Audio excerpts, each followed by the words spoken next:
All right. We're going to start with giggles and Hee hee. hee-hees. All right. So we've already had a podcast before we started the podcast. Um, Yeah, 30 anyway, minutes. yeah. So we're gonna do the fifth installment, I think, of the Priesthood. Um, uh, I'm really curious to see how many this ends up being. I mean, if we're going at this pace right now, we're probably going to have about 20 to 30 before it's over, which sounds about right. Um, but we've already kind of talked about some of the anchors verses in the New Testament. Um, we talked and I think Jason, you were asking about the different verses we used or already discussed. One of them being in Revelation. Didn't mention that one to you. Where it says we're kings and priests forever, which makes it Oh, very yeah. relevant to why we should even care. I mean, if you just had that one, that would be enough. Um, Yeah. Oh, so then we pretty good. talked about the New Testament anchors. Then we talked about the tabernacle in the wilderness. The layout. We didn't go in super great detail because I mean you can just get. We would have 20 to 30 podcasts on just the tabernacle, I Yeah. believe. And then we talked about the duties of the priest. Took a couple of we took a couple of that and talked about that because and one of the big things we brought out was um, a lot of a lot of what the duties entail we attribute to being a believer today and our activities of being a believer, um, like light, bread, prayer, sacrifice, or Right. the altar, the laver, washing, being clean. We attribute that to being the life of a believer, when actually all that is a preparation for service. It's not. You have to have it, but it's not the main thing. Yeah. And that was one of the big truths we brought out about that. And today we're going to try to attempt to go through the overview of the offerings themselves and kind of meander around in some of the elements and kind of set some boundaries on how we're going to talk about it. So, Yeah. anything you want to add on what I've said so far? Well, you may have said this, so I don't want to No, do say too it much again. repeating. But one of the things I think about when I think about the priesthood and their duties and their actions is I always think about it as twofold. They're ministering unto the Lord when they're in the holy place and doing all the tasks there. It's a ministry to the Lord, and then when someone shows up at the gate with an offering, they stop what they're doing and they go minister to the person. Mm. So in my mind, I always look at it as love the Lord thy God with all thy heart, soul, mind, and strength, and love your neighbor as yourself. It's that twofold idea of service to the Lord and to people, Yeah. and the balance of that is just when there's someone shows up.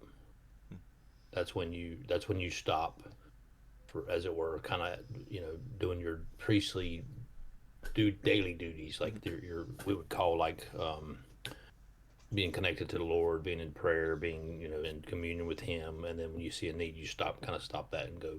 Not that you stop communion with the Father, but you understand what I mean. Mm-hmm. You go do the task that's ahead of you. A lot of people spend a lot of time going out looking for for people. Okay, don't you need to bring a sacrifice? Don't you need to bring a sacrifice? And they're like trying to get people to come bring a sacrifice, Yeah. and missing the point of devotion to the Lord. It really sets that up. I'm So glad you said that because we didn't really make that Mm-hmm. correlation Good between point. the two great commandments. But we did talk about how the process of where it starts at the throne of God, moves into the heart of the worshiper, moves toward the priest, moves into the tabernacle, then back the smoke ascending back up into where it started, which is in the throne. that's good. Yeah. So we talked about that. Um, and you bring a good point about repetition. Like if we were to say something that is one of our big ahas in this whole thing, I wouldn't care because probably if you don't have a basis of understanding of any of this, even if we told you the big truths right away, Yeah. it just it would just sail right by you. Not because you're dumb, not because you're not spiritual. It's just not something we traffic in.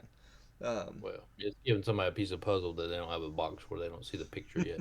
Once you give them the picture, they're like, oh, this goes there. Yeah, you don't have any kind of framework to stick stuff in. Yeah, that's We good. just don't Good spend a way to lot of put it. time in this as believers generally Yeah. because it seems like it's tedious and Yeah. slow and highly detailed.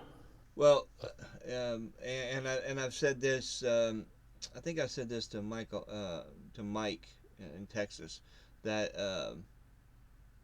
that it it's something that we have nothing.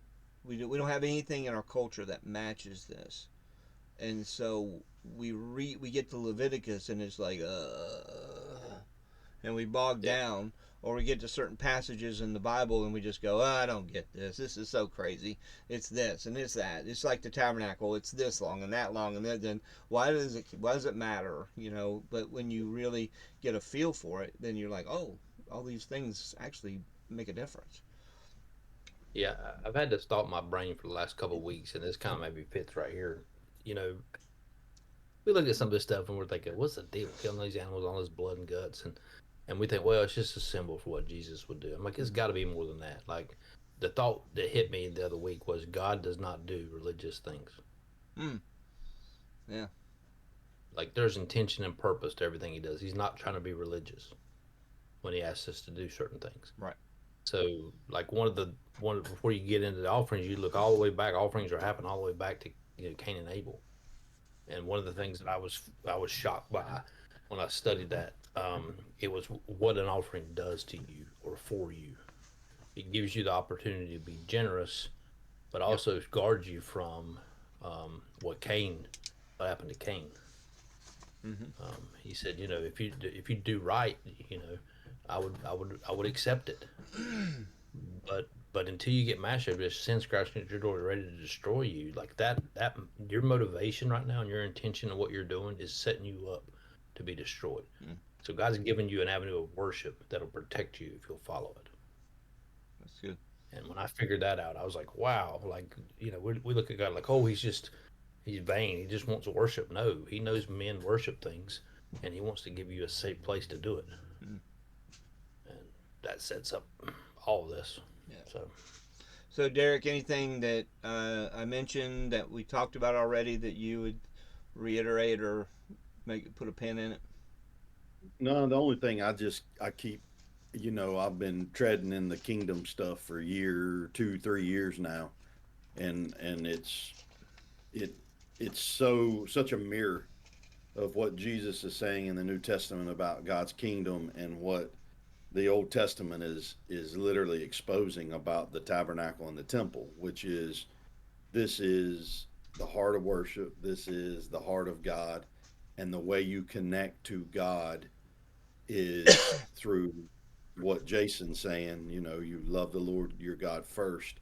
And then that is it's this upward outward motion, and it's all at once. So it's like, when are you worshiping God? When you're just in the holy place ministering the three elements there, Mm, or are you worshiping God when you show up at the door?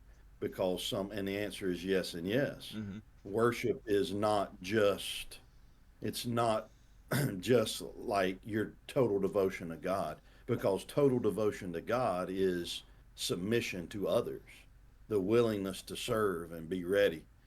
And I think that's an applicable, that's what's been, like we've been through this before, been through this several times, taught this, but every time it's like the curtains pull back a little more, Oh yeah. and I can see what's behind the scene a little better, and then with the added information of what Jesus is saying all throughout Matthew, Mark, Luke, and John, specifically in Matthew, about the kingdom is phenomenally, man. It fits Mm, with this idea of kings and priests, and this idea of what is real worship. And this is like, today is Good Friday.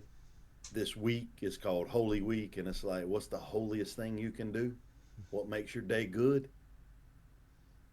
Well, what made Good Friday good? Somebody had to die. Mm. And what's the point in these things, in this offering, and these things we're teaching about with the priesthood is something's gonna die Mm. in order to make somebody's life better, in order to make somebody's um, experience, negative or positive. Um, something's got to die, man. Hmm. Like that's worship. Something's got to die. Yeah. Well, there's literally can be no worship without death, and Yeah, that sounds really negative, but it's really not. It's Well, that's actually, Romans 12, 1 to 2. yeah, I think you guys may have already covered, but mm, that's that. I mean, submitting yourselves to the Lord and be a living sacrifice. yeah. Like I, so, I think one of the phrases that popped out of my mouth unintentionally in this whole thing is you got to offer your neck to the knife, and that's a picture of willing death, not coerced death. It's a willingness. So. yeah, a lot of believers are you like, know yeah, that. I'll serve you, Lord. Yeah, Yeah. it's like the Is it? vampire. Yeah, they don't want to. Is it gonna hurt? Oh yeah, it's gonna hurt. Well, Yeah, and it's like there's a talking about the coercing, the obligatory sense behind some of this is all pushed by man's religion. I mean, it's Yeah.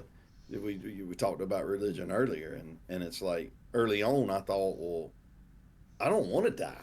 Like I don't want to die for somebody else. Not like the initial death we're thinking about, but I don't want to put my plans, my will, my desires aside that somebody else might actually do better than me, that Mm. somebody else might be blessed more than. And early on for me, I wrestled with that and didn't know what the heck I was wrestling with, but I was wrestling with my own dumbass self.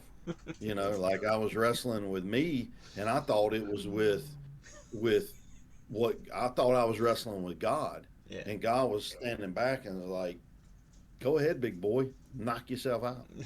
yeah, And now it's become more of kind of like what Jason was saying. It's become more of a. It's just not that it's becoming natural because it's still a battle, but it's just becoming more of a place that I realize it's the safest place you can be Mm. is in that worship of God, being ready for somebody else to come in and need Yeah. your service, need your yeah. life. It's a cool way to live.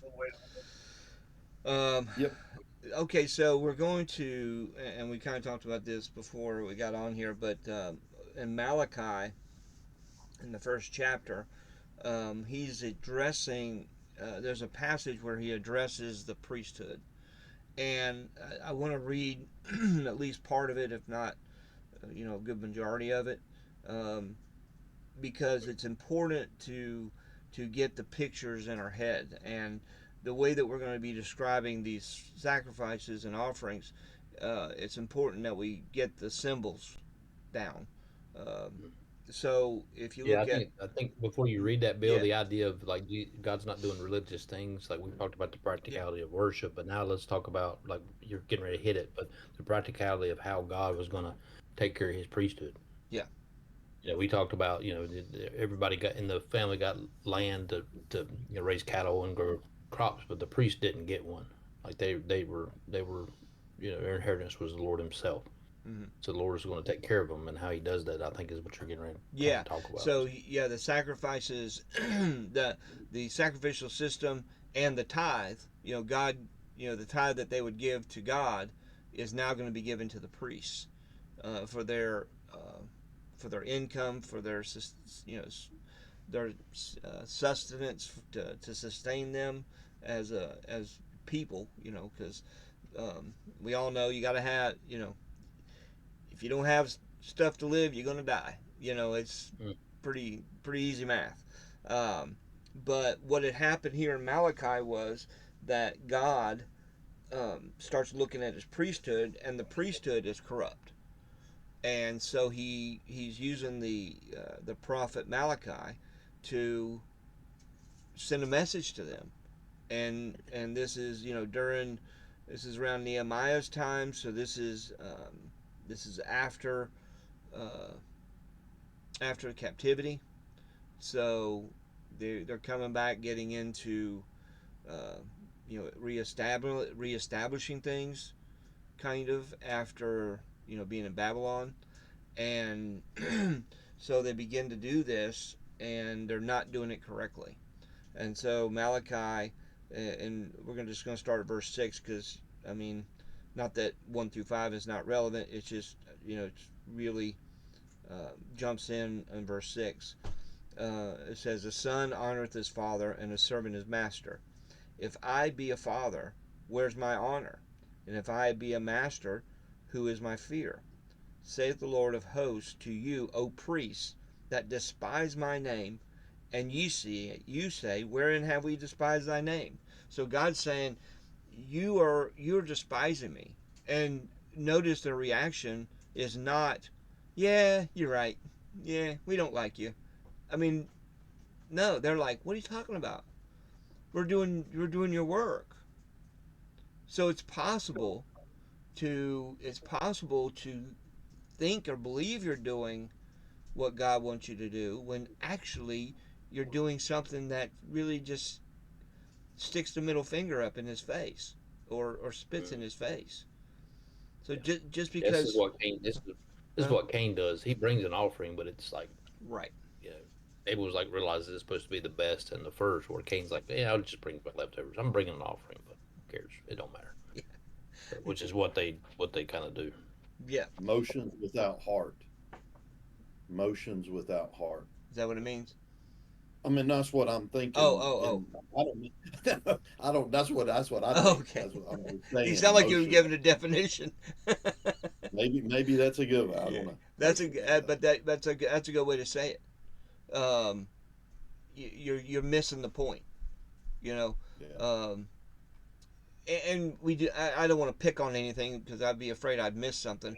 But you know, but we do it all the time. We go, "Well, isn't that good enough?" Well, that's good enough. Well, ain't that good enough? No, no, no, it's Well, not. that tells you your motivation's already way off. Like, because if you're trying to do good enough, you've missed the point of it.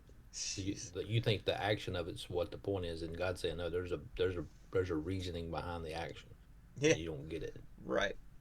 And so God continues to say through the prophet, "You offer polluted bread upon my altar." So the altar being the altar in the tabernacle, and ye say, "Wherein have we polluted thee?" In that ye say, "The table of the Lord is contemptible." So God is connecting the altar in the tabernacle, or the altar in the temple, to a table of the Lord. So when you think of the table of the Lord, it gives the idea that God is consuming, but it's not just God consuming; it's the priesthood is consuming as well. So, and that may sound kind of off. I just realized that may sound kind of off, but it'll become clear later why I say that. And then, and here in verse 8, it really gets serious. He's and if ye offer blind for sacrifice, is that not evil? And if you offer lame and sick, is that not evil? Offer it now unto thy governor. Will he be pleased with thee, or accept thy person, saith the Lord of hosts? So now God's saying, look, this you're you're you're allowing people to bring substandard offerings, where I demand perfect, unblemished offerings, and you're saying, "Oh yeah, that thing that's limping, or looks like it's near death, or it's wheezing, or or it's bumping into things because it can't see." Yeah, that's a good offering. Yeah. Yeah, Well, notice who he blames. He doesn't blame the person bringing the bad offering. He blames the exactly. priesthood. Yeah, I For love the that point. acceptance. Yeah, Right. there's no. It's almost like they're so blind to what they're doing, the priest, that there's no intention behind, like, understanding why this animal cannot be the substitute. it cannot be the sacrifice for Right. this individual, right? Like Well, there's just yeah. The point of the priesthood was to teach the people. And what were they teaching? They were teaching it don't matter. Right. So they were looking at the altar as like, I mean, so the people were turning away from it. The people stopped going to worship because they realized the priesthood is like, I mean, we've seen it today when people get, they use their office for, in all kinds of realms of life, they use their office for the wrong intention. And immediately you have this suspicion, like our governments and, even in churches, some leadership have done things that have caused people to be like, I don't want to be a part of that. Right. And that's just essentially what's happened on a mass scale in Jerusalem of that day. It's bad. It's really bad. Right. Well, and we as believers who are the priesthood, what are we communicating to people that are around us what it means to worship? We're telling them that, yeah, you can bring whatever. Oh, yeah, you can do whatever. And God will be so pleased with it. And they do that on our advice. And but God doesn't blame them. God looks at his priesthood and says, "What are you knuckleheads doing?" Yeah. Yeah, well, it I sounds like keep a thinking gospel of convenience. Yep. I Just keep say a thinking prayer and you're about good. Jesus calling out the Pharisees and Sadducees and calling them blind guides. And, the intention there might not, because there really still was a priesthood during that time Mm-hmm. when Jesus was there, but these were the teachers of the law, these were the examples Mm-hmm. of the law. And Jesus is not necessarily focused on the people of Israel so much of where they're straying, of where they're the lost sheep. He's focused on the shepherds. Mm, He's focused on the leadership. And that's always. what Malachi's the exact same way. It's the leadership. Mm-hmm. It's the people that call themselves or have been called or have been brought into this place by God, Right. by God's intention. They've been brought into this role, and God's looking at them, and they're the ones with the greater condemnation. They're the ones that Jesus is harsher to. They're the ones that the prophets are more harsh to. Right. And anybody that's listening right now, and you're thinking, "Oh, priesthood, church leadership, or pastor," no, get that out of your head. That's not what we're talking about. We're talking about every believer. Because if you're a believer, you're in the priesthood. If you're in, so this applies to you. It applies to me. Anybody that claims the moniker of being a believer in Jesus Christ. Yeah, you better pay attention to this passage because it's some serious stuff.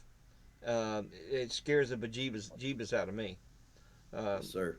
just thinking about, I mean, and I don't know how much I want to read down in here because there's so much here.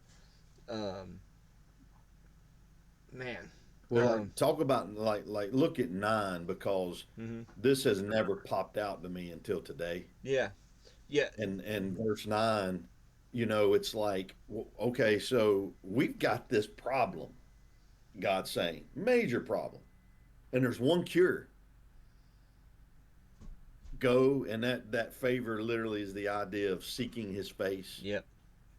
Like, go back and reevaluate what His laws are, what His heart is, Yep. what His desire is. Go back and seek His face, because there, I mean, I, and then NET says He might be gracious to us at the end of our, kind of there in the middle. He Yeah. might be like, is an insinuation that even you doing that might not stop this judgment that is rolling down the hill Yeah. heading to Jerusalem and the priesthood. Right.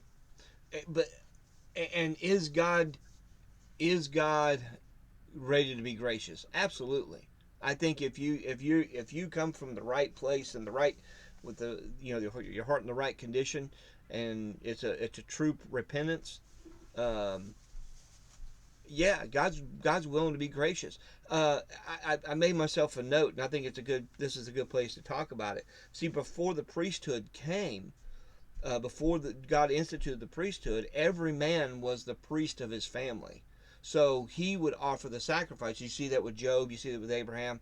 You see that with a lot before the priesthood is established. And when God established this and said, no, it'll only come through Aaron, it'll only be Aaron's kids, everybody kind of got, got their nose bent out of shape. And they were like, wait a minute, wait a minute, wait a minute.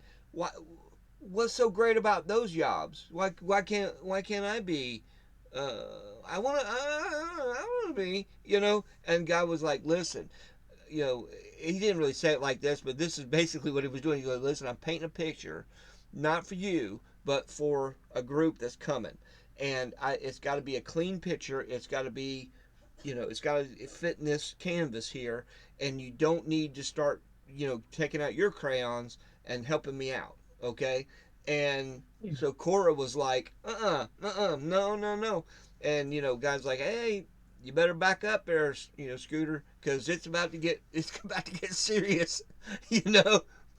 And Cora's like, oh yeah, God uses the word scooter. I yeah. love it. Well, I found it in the ancient Greek.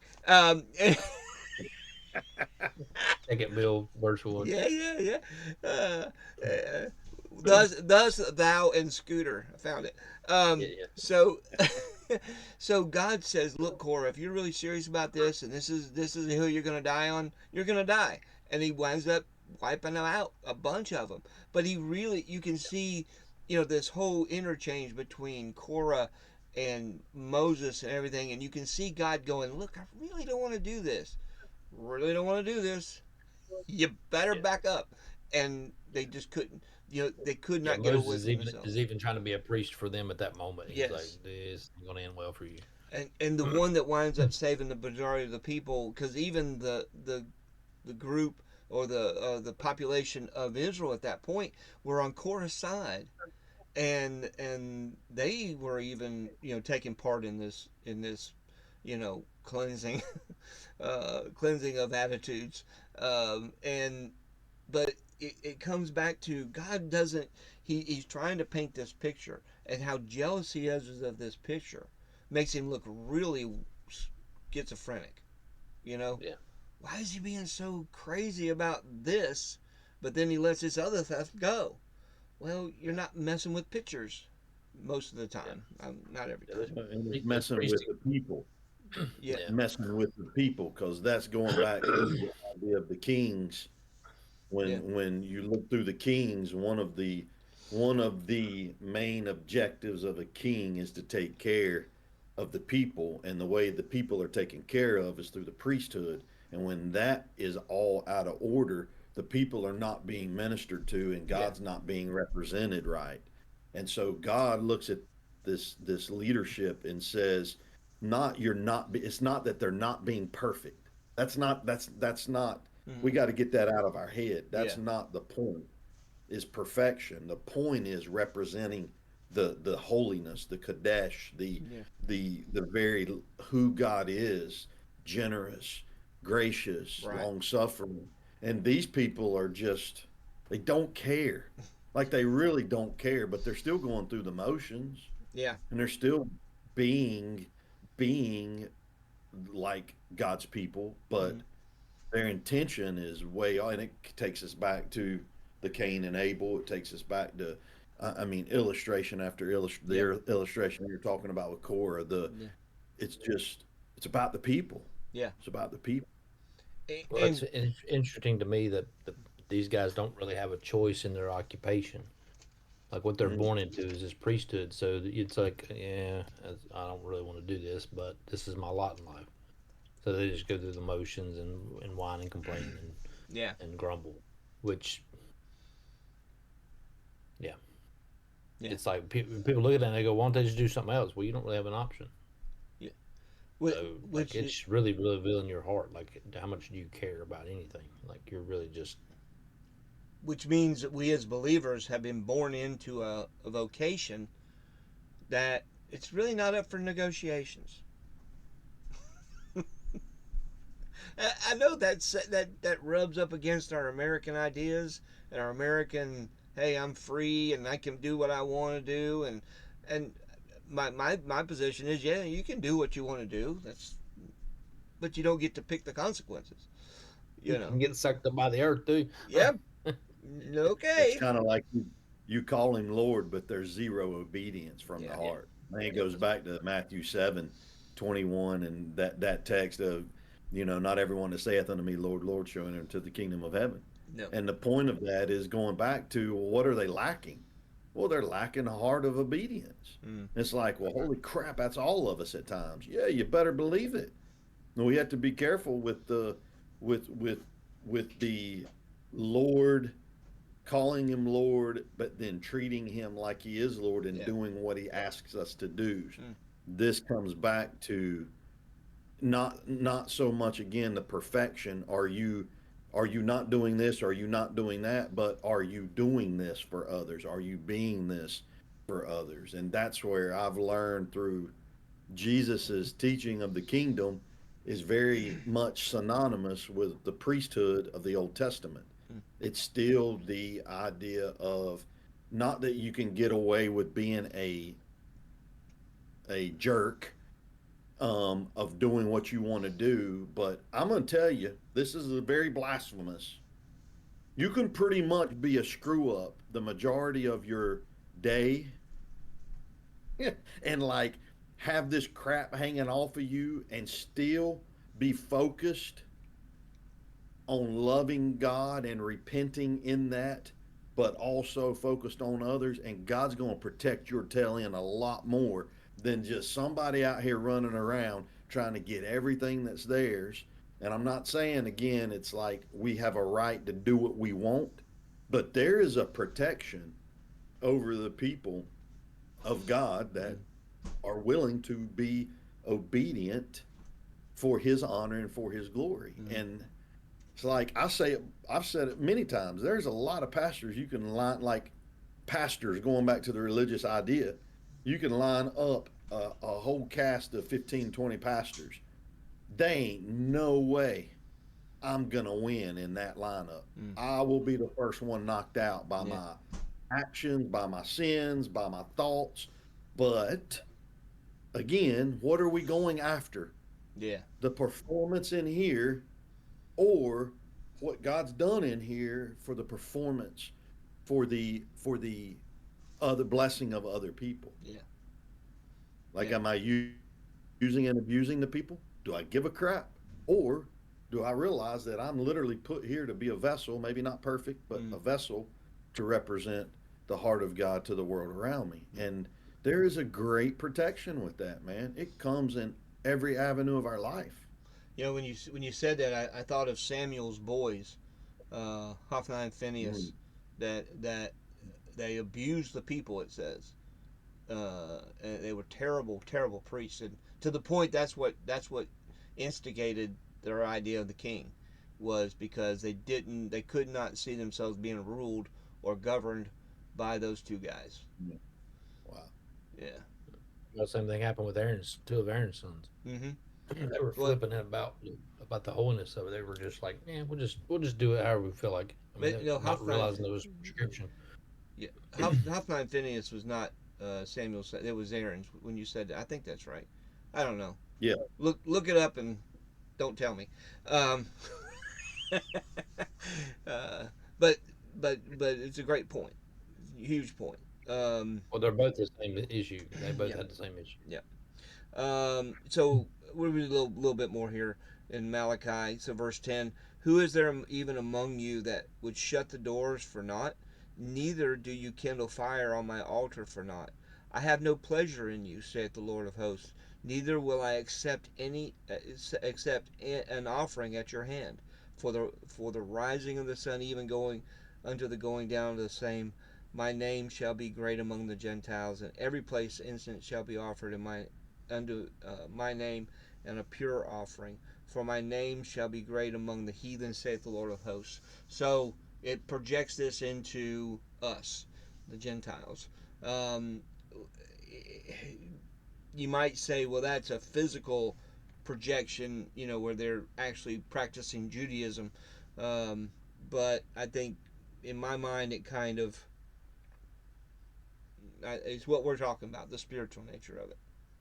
So, Um, Well, it's almost like God saying, "Look, go ahead and shut the doors. yeah, Just quit making a fire on the altar. Just shut the door." yeah, Like, and I'm because the whole point is to bring the Gentiles in anyway. So yeah. I'll start taking worship from them even on an altar that's not this one, which is kind of surprising that God would even say that. He's like, from the rising of the sun even to the going down of the same, my name shall be great among the Gentiles, and in every place incense shall be offered unto my name. In other words, God's worship is going to happen everywhere, not just here. Mm, And we know, God, Jesus kind of talks about that with the woman at the well, or the Samaritan woman, that argument about we should worship here versus there. And he said the time is coming when you're going to worship in the spirit and truth. I think that's a callback to that. But yeah. look, you guys are polluting it. You guys aren't doing what you're supposed to. But who's going to shut the doors? Who's just going to stop doing? Like, who's going to make the decision? Because what you guys are doing is pointless. Wow. And again, we've said this before. We've rebuilt all those things today. They're still running around. Um, they may not be called the same things, but they're definitely the same things. So it's the same call today, right? You know, So be what question can we ask right now? Let's try to give our listeners a question to wrestle with. okay. Like what's something they can ask about themselves right here that would help with the process Oh, of understanding, but also maybe wrestling because you don't understand. well, when you say that, this is the question that comes in my mind. Um, who are you living for? Who are you Mm. preparing for? Are you preparing and living for yourself, for your benefit, or are you living and preparing yourself for the benefit of others? If you're that Lone Ranger Christian, that or believer, that I just got to make sure I'm okay, then you're going to starve to death. You're going to starve slap to death, because People around you are going to do the exact same thing. yep, yep, it's death all around, but the wrong kind. Yeah. But if you will yield to who you are, yield to what the prescription is, there'll be plenty to eat for everybody, and everybody will be healthy and functioning and operating as they should. Is that too complicated? No, that's a Well, Sound? great. the disadvantage we have is understanding even what this looks like today, Yeah, yeah, because we've got a model that we I mean, it's such a communal function in the Old Testament. Like, it's like we don't realize like how like this temple is the center of everything.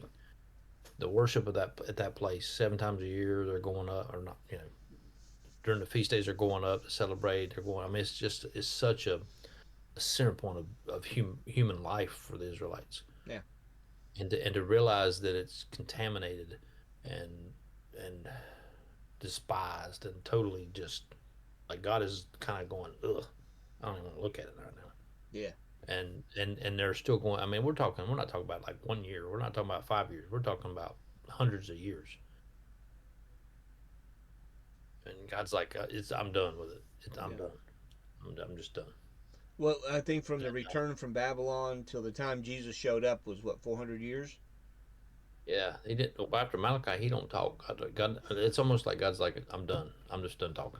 Yeah, It's like he closes the door. yeah, It's exactly what he does. He's Eh, like, I'm out. yeah. He's Well, like, Like the "You're point of not going to worship close is it. I'm I'll going to close serve it." this and I'm out. Yeah. yeah. Yeah. You might as well Well, shut it up.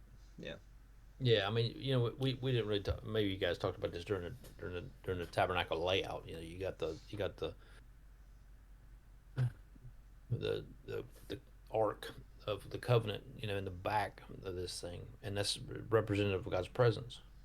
That's where God's seat is, as it were, his throne.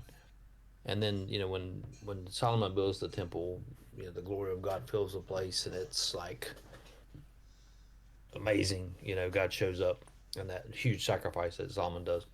And then that one gets taken down, and then they come back and they rebuild.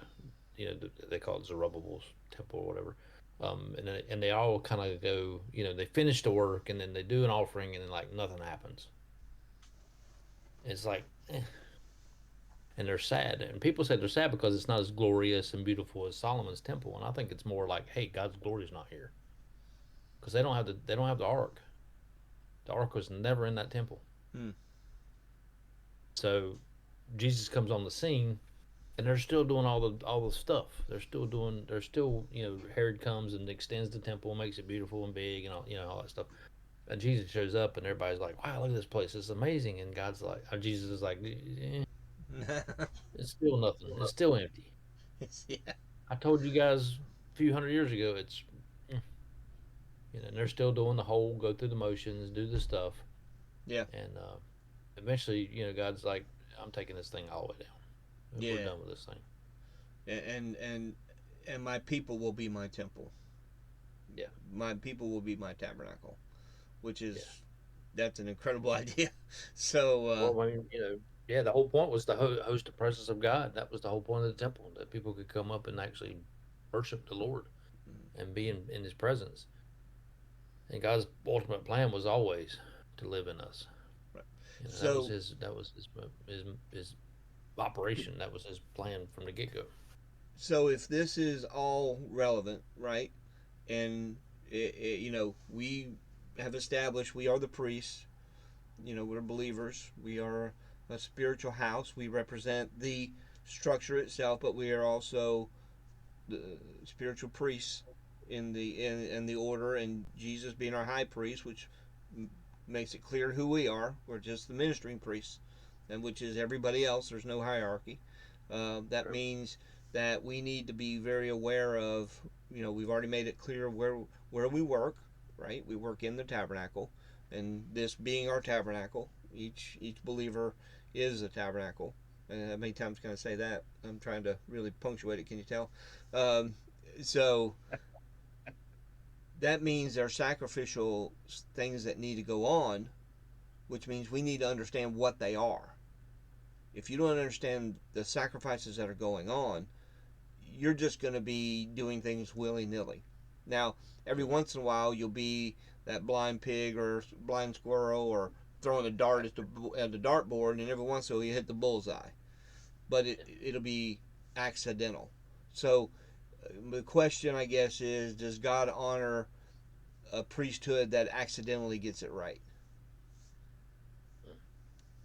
Um, if you don't Well, know he any he better, honors his word, yeah, and what his word says is what I'm saying. yeah, Like that's what he does. So even if you stumble on it yeah. by accident, I mean, God's going to honor it. The problem is that you don't know how to repeat it. Like, what happened? God blessed us, but we're not sure what happened. We don't know why He blessed us. Well, he gave you a promise. If you do this, you'll get blessed. And then when you do it, He blesses you, and you're like, okay, let's do that again. But you don't really know why you got blessed. Well, anybody that ever started an organization, anybody that started a fellowship of believers, when you first start it, it's dynamic. I'm not comparing that to this, so I'm just talking about people's how serving ourselves and serving others works. So in the beginning of a fellowship, everybody's excited, everything's just great because they really are focused on the people. They're focused on the needs of the people. They're focused on what's going on with the people, and they're really ministering to the people in our context, not the context of the priesthood, but they're really they're really trying to serve the people's needs, right?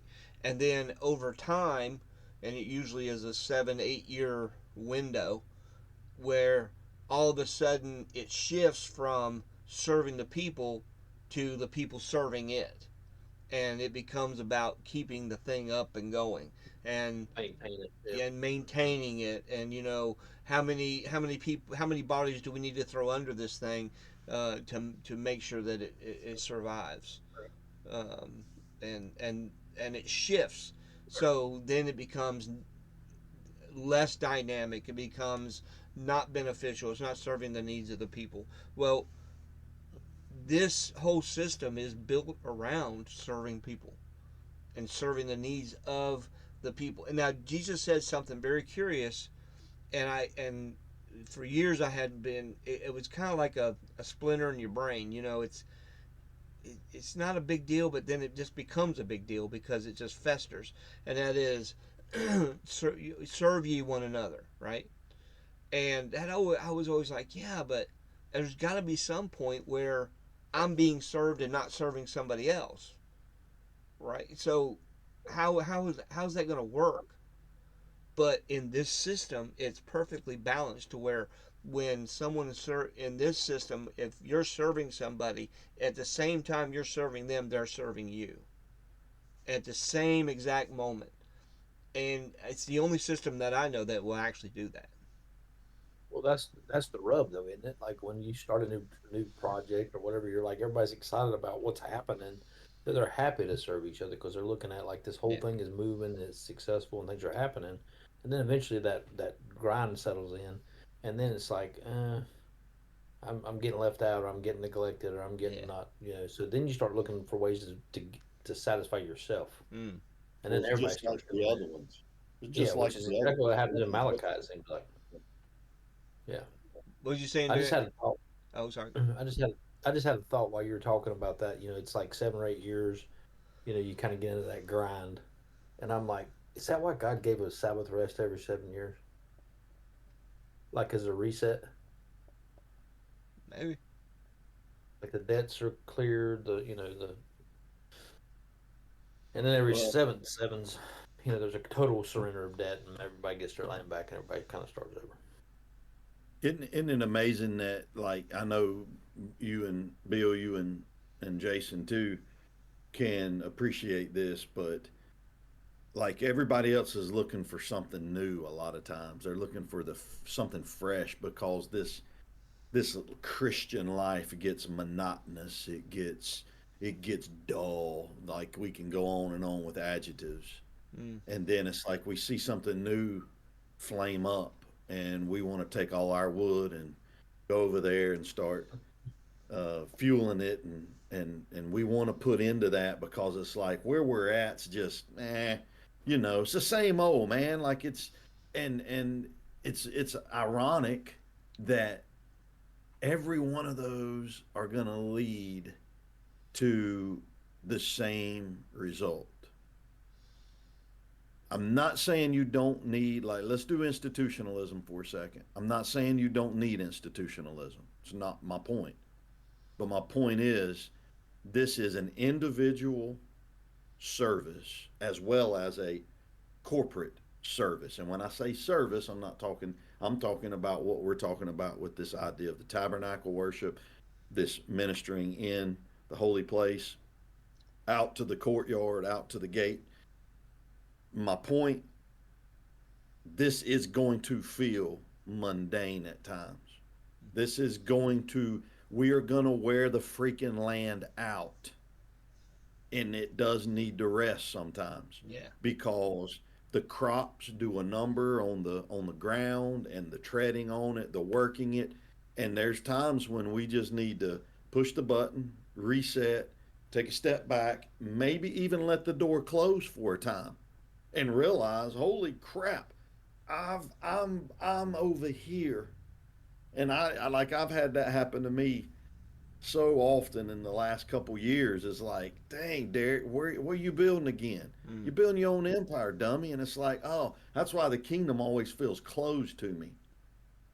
That's why there's this lack of peace with the Father, is Mm. because I'm not building His kingdom. I'm over here, maybe offering up things that are not worthy.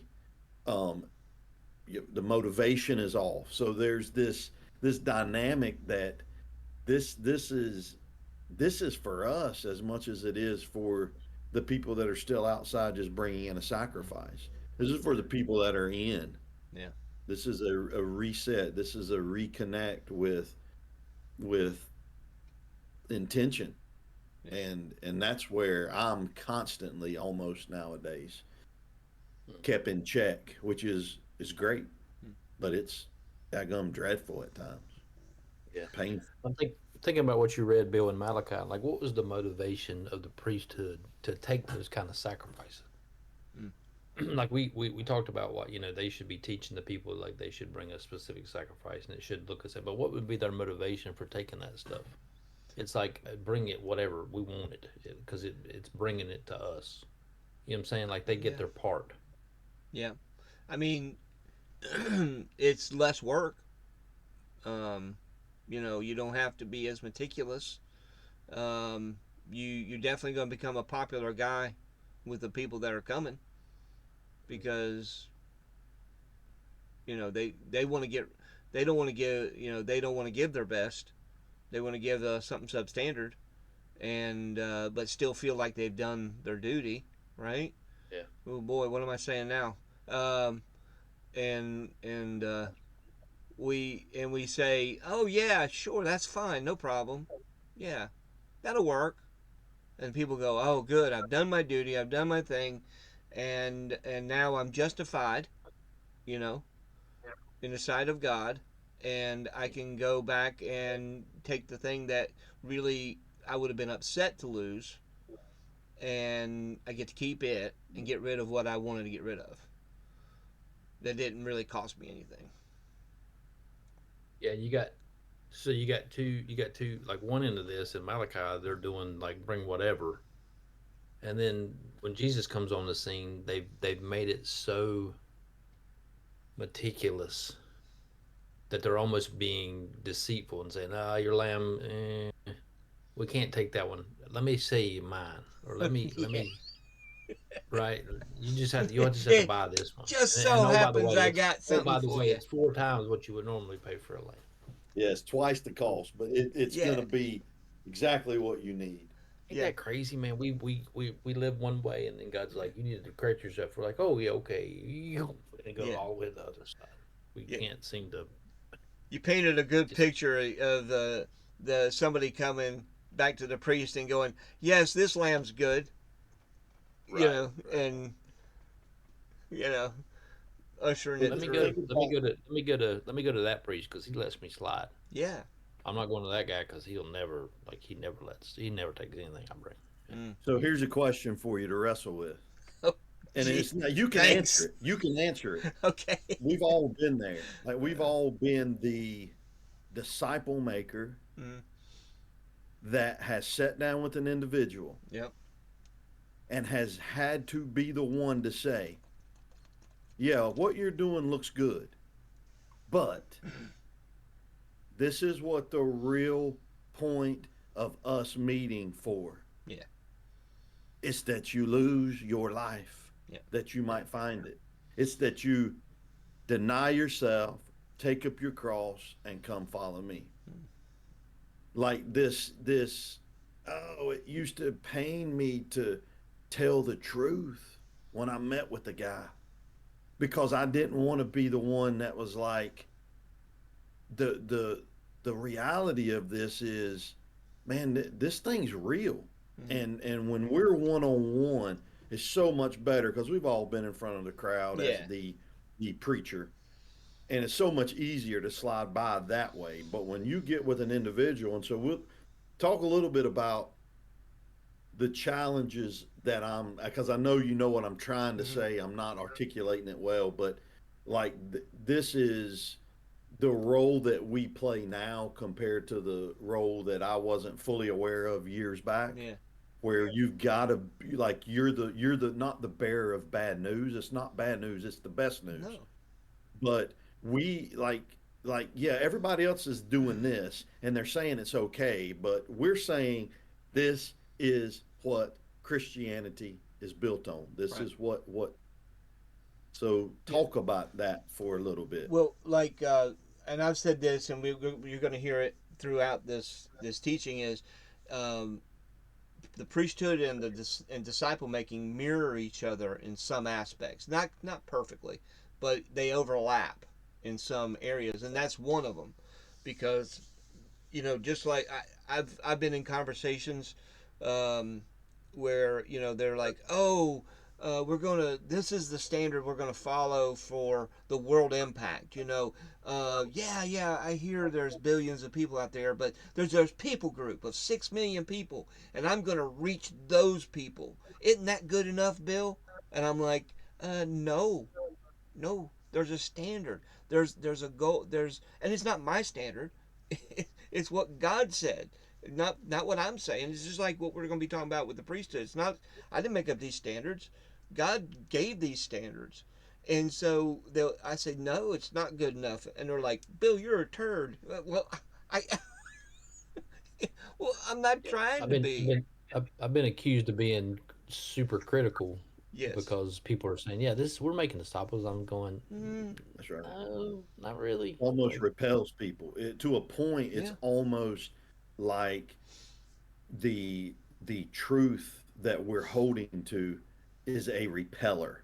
Right. Like it repels the heart of the person that really is showing up with wrong intentions in time. Because we got, I probably showed up with wrong intentions to start with, but the what I'm just really seeing this now more than I have in the past is man, it's not that we don't have to be a butthead. We No. don't have to try to be arrogant or like we know everything. That's not the point. The No. point is this is a pre-described already in the text. We ain't making it up. Right. But when we give it away, it's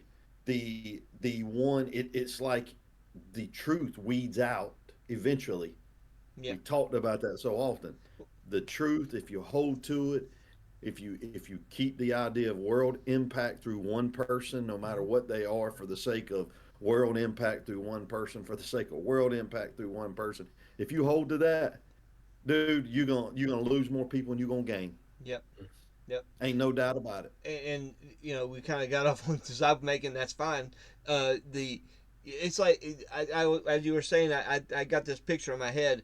Imagine going down to the government building of weights and measures, and you go in there and you get a ruler, the standard ruler, that they say this is what 1 foot is, and you get that, and you take that ruler, and you're just going through your life, and people say, hey, look at this new ruler I got, and you look at it and you say, something don't look quite right with it, and you measure and you compare it to the ruler you got from the weights and measures department, and you go, this ruler is too short, too long, and they go, what are you going to be such a jerk for? What do you keep bringing Yeah. that ruler around for? And you're like, Illustration. look, I'm not, I didn't make it. I didn't build it. I didn't authenticate it. I just got it from the authority, and I'm just showing it to you. I'm so sorry. I showed it to you. hey, Bill, you need to go to Lowe's and Home Depot and measure their three their 3/4 inch plywood and their 2x4s Yeah. because somebody's messed up somewhere. Oh my! I, Somebody's lying. I don't even It's know. not even close. It's almost like anyway. That Well, that that's is kind of the that point, that's a right? That cor- like that's society's corporate. done that. That's a corporate lie. That's a wink, wink, Yeah. nod, nod. Yeah, it's two by Well, four that's inches. that's Yeah, everything though, right? right, That's everything. right. I mean, if you lose the standard, then you can say whatever, And even though, and you can call it whatever, and it's which is what funny, we've done. what a great example that you just brought up. We agree. We agree that what it says it is, it isn't. But we adjust ourselves to it to make things work, right? Instead of making them what they actually are. Yeah, but we're all frustrated about it. Yeah, We're all kind of perturbed about it, which is what happened in biblical times. yeah. False weights, false measurements. God does not like that. No. He doesn't. Like he's very adamant about it. Yeah. When you Like, first get how into far we slid. construction, it makes you get you a twitch in the eye. Um, so, but if we're going to understand how to be a priest, then we have to understand the sacrificial system. We have to understand the tabernacle, the purpose and meaning behind it. We need to see the spiritual ideas behind it. So that's kind of what we're going to be delving into. But it's at the sacrificial system or the offerings is the very reason that the priest exists. They don't exist for any other purpose. There's no other function in society that they can offer, because they this everything's centered around this idea of offering and sacrifice. So as a believer, guess what? If you're a priest, everything about you is centered around this job. But we don't even understand that there is a job, much less what the job is. God, this is when I start talking like this, I get depressed. I'm just like, how are we going to train a populace? Doesn't it minimize what we would call the remnant? I mean, if you really like, we're always in the Christianity talking about the remnant, Mm. right? Like when you talk about remnant in the Old Testament, this doesn't line up with what we talk about remnant in the New Testament, and even in our today's culture. Yeah. Like remnant is the people that walk by faith with God throughout the Old Testament, leading up to, we got Hebrews 11 as the picture. And this is just another caveat on top of what we're already talking about. Is it's like this thing is small. The 8 billion plus people in the world.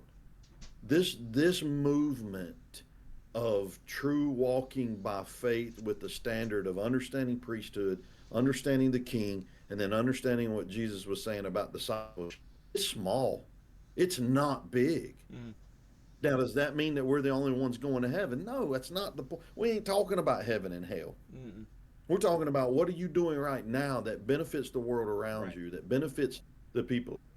And I bring up that idea of the remnant because we get so caught up in even making that. We've got our standard for the remnant Mm. in New Testament in New Testament theology, evangelical. Mm. But that doesn't line up with what we see God continually raising up throughout the Old Testament, Yeah. continually raising. And man, that sounds like an arrogant, cultish prick right there. I mean, I can hear coming out of my mouth and thinking, that ain't gonna set well, probably even with my wife, but she ain't gonna listen, so it's all good. But that's like not. It's just, but that's what happens when we hold that, take that ruler Mm. and say this is what God has said. Yeah. This is what we have learned and what we believe, Mm. and it's not conducive for a popular. It's not conducive for a popular movement. Mm. You try to publicize any of this stuff and make it important and make it big. Yeah, you done gone up the dead tree, and that you get the But think higher of you get. we're talking about this in popular, right? And you're not going to get the masses, right? Yeah, yeah, But here's the deal: if you do that popular thing, you don't get the masses either, Mm. because you may get the one in front of you, but he's once he's gone, it's gone. that's But right. this Yeah, thing is slow. But if you get the person that way, it's a reproducing person.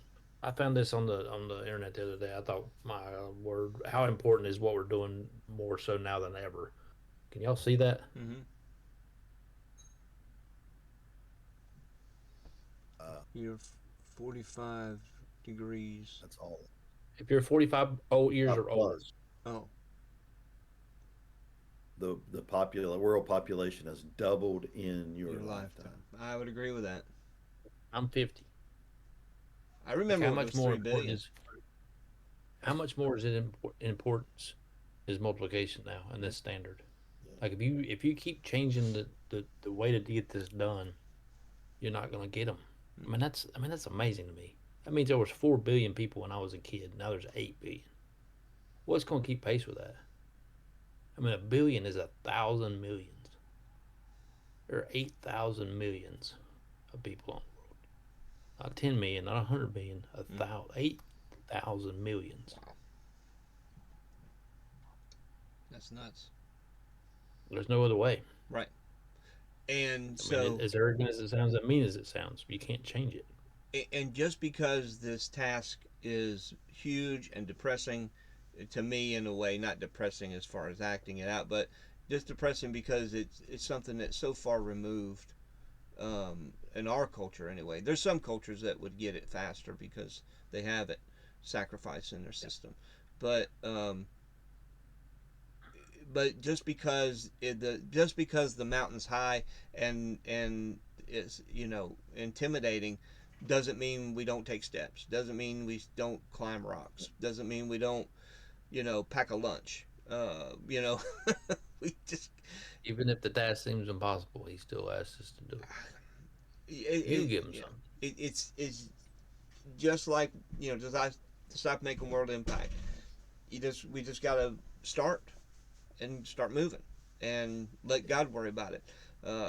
That's why I think why God gave. I don't think He gave Hezekiah the king to anybody but me, just so I would not go screaming into the night. Uh, so it wasn't for y'all; it was for me. So so the question is, bringing it back to the offerings themselves, and we're we're definitely not going to get through the overview today, but just looking at this idea, because the altar is the idea of consumption, and in Malachi it clearly says that it's the table of the Lord. So when you have a table, and this helps with the understanding of the offerings, who's sitting at the table, who's consuming, because if you can look at who's consuming, then you can see who it's supposed to be benefiting, and who it is supposed to be benefiting, and who it's not supposed to be benefiting. So Yeah. it's very helpful.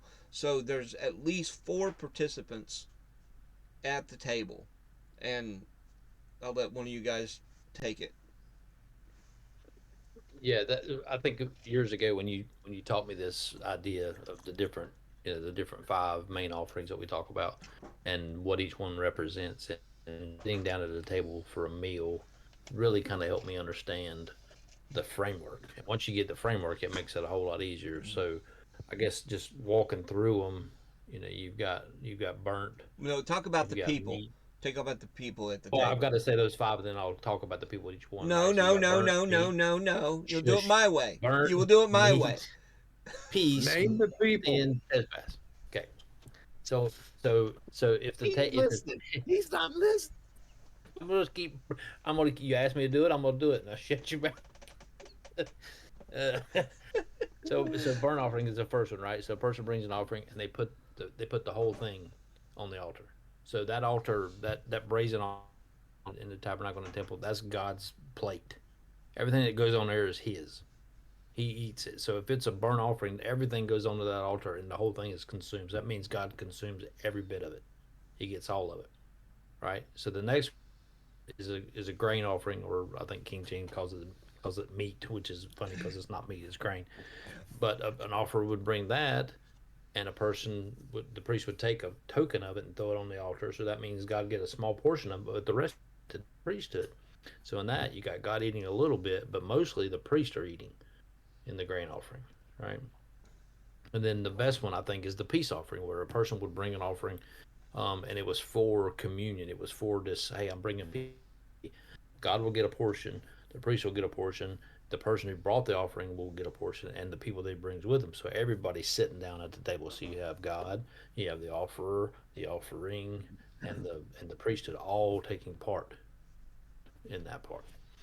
So to me, that's kind of the three main ones that we really focus on, because those are the things that God calls sweet or well pleasing, or God takes pleasure in those, right? And then the last two, sin and unsweet, or we would call necessary. Like God doesn't take pleasure in doing them, but He has to. Like there's a need for it, right? And the sin offering, they don't even burn it on the altar. It gets burned outside the camp. So God's not even gonna. Now the priest gets a portion of it to eat. Whoever gets to minister that sin offering, the priest would eat a little bit of it, but the rest of it, they Yeah. took it outside the camp, outside the city, and burned it. Right. Which to me is like it's necessary, but God's not taking pleasure in it. He don't want to have to do it, but He's going to do it because it's needful. Right. So the picture of people sitting at the table means who's communing. Yeah. Who and and in all of these, the worshiper, I call him a worshiper, the person bringing the offering, is is brought near unto God, or he is showing, or he or she is showing their devotion to God Himself. So, and the priest is just the middleman. He's just the facilitator of it. He's just the one making all this happen. So, so if you can look at see who's at the table, then whoever's at the table is the focus. Mm. Okay, so and um, if you get a seat at the table, then you're part of the focus, and that's why I think the peace offering was the one that captured my attention so quickly, was because man, that is my heart, is to bring everybody to the table, bring everybody so that they can take part in. I don't want to exclude anybody, and I think that's why it captured my attention. Glad it did. You know, it kind of led to obviously bigger things, but but if you can keep that in your head, who's sitting at the table when you read Leviticus, it starts to unlock. I mean, it's not the complete key, but it definitely is a big key. Yeah, yeah. One of the things I think is amazing about the offerings is when you use the word offering in the Old Testament, is the word for korban, which means a gift or something brought near. It's this action of you're bringing something to someone, right? But in the burnt offering, it's a totally different word. It still means to bring near, but it's this idea of means ascending. So you would put that burnt offering on the altar, and the smoke would rise up, and it was this idea of I want to approach God, but the only way I can approach God is there's got to be something between us, right? And so that veil or that screen, as it were, that allows us to come near unto God. The priest had the same thing. They would go into the holy place, Mm-hmm. not the holy of holies. There was a veil. When the high priest did go in once a year, he would put smoke in the room. So there's this way of approach that God had, and every one of them was every offering was this idea of like, I want to come near to God. I want to draw near to Him. Which is the whole point of the tabernacle. He says, build this thing because I want to be with my people. Mm. Like God's heart is bring these offerings so with you. We can be together. We can commune. We can have fellowship. And what a gift we have in Christ, because what He did was make that possible. Right. Like and and that's what, He's the burnt offering. He's the peace offering. He's all these Yeah. things. like Leviticus literally means, the word Leviticus means, and God called unto. That's the word there in Hebrew, is that God is calling not just Moses, the priest, the high priest, people unto Himself. And the door is always open as far as God is. I mean, Christ, that's the picture. We talked about that the other week, Bill, Mm-hmm. where Christ walked in and the veil, remember you Mm-hmm. talked about the veil being rent, Mm-hmm. and this idea of open communion. And then I think it was before we started recording, both of y'all are having great conversations about being heretics, but that idea, um, that God's always open. I Mm. mean, He's waiting on us to show up. Yeah. He's waiting on us to come, and it's an invitation. It's an invitation to take part with communing with God, but then the piece of communing with other people and bringing other people in. And isn't it amazing when we have guys, people show up in our lives that are bringing a burnt offering? Mm. Like, zero doubt. You look at it and you're like, holy crap, they want full consumption to Yeah. this. Yeah. And like we realize that now because we've gone through this series of studying Mm-hmm. the idea. As a priest, we know what to look for when, like, we know what somebody's showing up to do. They Right. might knock on the door and have no clue, Right. but we as a priest, we're like, oh yeah, okay, sacrifice is right, that's good, that, and we realize what they're bringing, and they might not even fully understand it. They just know God's calling me and I need to show up. Right. Yeah, And part of when God's thrown to their heart. Yeah, yeah, and nobody when God instituted this, nobody could bring a sacrifice without the priesthood being in place. Okay, which was Korah's issue, right? Why do I need you? Why do I need you? I can do this myself, right? And God's saying, no, I want you interacting with one another.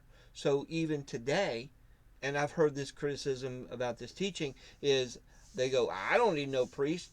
I'm sorry, you do, because God wants us to interact with one another, which means, can what? Well, can I just sacrifice? Well, I mean, they had a morning and an evening sacrifice in the tabernacle. Okay, that is outside of what we're talking about here necessarily, but when you're doing these five and God is pressing it upon your heart, that means He's drawing you into interaction with somebody. And they are going to facilitate, they're going to be your assistant in accomplishing this because there's certain things that you can't do without them. In other words, and just like being a disciple maker, you can't do this alone. It is rigged to where you have to be together. You have to interact with one another. So if we're going to have a functioning priesthood, then we have to interact with one another, which means I am prescribed to assist you, and you are prescribed to assist me. And is when we understand that connection and that interaction with one another, man, that changes so much. I mean, think about it. It builds Yeah. community. It does so many things that just can't be done any other way. Yeah. I think that's a that. Yeah. Even the daily was, the twice daily burnt offering that, that Israel did just Mhm. as a continual smoke, a continual, you know, um, ascending Yep. offering. It was, early morning and then in the afternoon. So there's something always on the altar. God was always consuming, like all the time, which meant God was always there, Mm. right? So, but even in that, the priest were the ones who were like someone had to bring it. Like the animal had to be brought. Something had to be taken to the temple or to the tabernacle, and then the priest assisted that animal apart so that God could consume. So God Right. had to So initiate in the heart of the offerer yeah, the but God actual. didn't do the sacrifice. Right. Mm-mm. Like God gonna be the one to eat, but he's Night. not gonna be the one that's gonna cook. He's not gonna be the one that's gonna fillet it and take the skin off and cut the head off and drain it. And all, like it's done by Yeah. us, Has the God priest. instigated the idea of worship in the heart of somebody, and they say no? Absolutely. Absolutely. I mean, how many times? Probably happened more times than actually happened. Oh yeah, Uh, yeah, for sure. but it does I don't want. start. It has to start there. Yeah, Well, wouldn't that even be the case for today if we spiritualize it, Oh yeah. right? Mm-hmm. I mean, wouldn't that be the case today? And God clearly reveals the heart of a person that this is what I have said. Come on in and let's take care of this. Mm-hmm. And I mean, I've done that. Yeah. I've been guilty of. yeah. I say daily. I've done this. Yeah, Yeah. yeah, Oh yeah, yeah. I meant in the last 2 hours. You. Oh yeah, yeah, yeah. yeah. I've been pretty spiritual the last 10 seconds, but other than that, I'm not so sure. I had it just for a moment. Uh, Glimpse. all right, so I think that's we'll have to pick back up on the overview because there's a lot more to talk about, really. Um, but that's a good place to stop, I believe. Any last words, gentlemen? I got Big one idea. question. I got one question for you, Bill. Oh, that's a mess. John 17 Yeah, just happened to be turned to this. yeah. We don't have to answer it today, Huh. but moment, I was just thinking, what a beautiful peace offering. As Jesus is going before the Father, the disciples are there in that moment. Jesus is not just praying on behalf of the disciples, but on behalf of Mm-hmm. all of those who would believe. And, you know, I know how much you love that text. Mm-hmm. I've never really thought it, but this is for some reason where my paper was, and I looked at that and I thought, wow, I think what that a time of communing. I think that fits pretty good. Yeah, just something to maybe bring back to the table Yeah, another day. yeah. All right. Yep. Well, that's all you get to say. See Bless y'all y'all. later. See ya. See you.